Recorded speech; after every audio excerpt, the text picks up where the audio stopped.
అవినీతికి పాల్పడితే కఠిన చర్యలు తీసుకుంటామని కర్నూలు జిల్లా ఏసీబీ డీఎస్పీ సోమన్న తెలియజేశారు. ఏసీబీ నూతన డీఎస్పీగా సోమన్న జిల్లా అవినీతి నిరోధక శాఖ కార్యాలయంలో పదవి బాధ్యతలు స్వీకరించారు. ఈ సందర్భంగా ఆయన మీడియాతో మాట్లాడుతూ ఎవరైనా అధికారులు, ప్రభుత్వ ఉద్యోగులు డబ్బులు డిమాండ్ చేస్తే ఏసీబీకి సమాచారం ఇవ్వాలని కోరారు. ఏసీబీని సంప్రదిస్తే పని ఆగిపోతుందని భయపడాల్సిన అవసరం లేదని, బాధితుల పనిని ఏసీబీ అధికారులు చేయిస్తారని డీఎస్పీ తెలిపారు. గతంలో ఉన్న టోల్ ఫ్రీ నెంబర్ 1064గా మారిందని అన్నారు. నా పేరు డి సోమన్న. నేను ఈరోజు కర్నూలు ఏసీబీ డిఎస్పీగా ఛార్జ్ తీసుకున్నాను.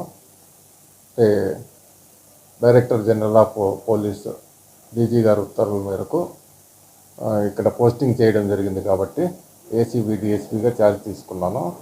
తర్వాత ఇంతకుముందు నేను ఈ కర్నూలు జిల్లాలోనే పనిచేసినాను. ఎస్ఐ కానీ సిఐ కానీ కూడా పనిచేసినాను. తర్వాత ఆదోని డిఎస్పీ కూడా పనిచేసినాను. తర్వాత ఇక్కడికి వచ్చిన తర్వాత ఏసీబీ ఇది కొత్త విధులు. ఈ సందర్భంగా తెలియడం ఏమంటే ఈ అవినీతి అనేది ర్యాంపెంట్గా ఉంది. దీన్ని కంట్రోల్ చేయాలనే ఉద్దేశంతో డబ్బు ఎవరైనా డిమాండ్ చేస్తే మాకు ఏసీబీ వాళ్ళకి చెప్పితే మేము ఖచ్చితంగా యాక్షన్ తీసుకుంటాము. తర్వాత డిమాండ్ చేసిన వాళ్ళపైన ఖచ్చితంగా చర్య ఉంటుంది. మరియు కంప్లైంట్ల పైన వాళ్ళ పేర్లు బయటకు రాకోకుండా వాళ్ళకి ఫుల్ ప్రొటెక్షన్ ఉంటుంది. వాళ్ళకి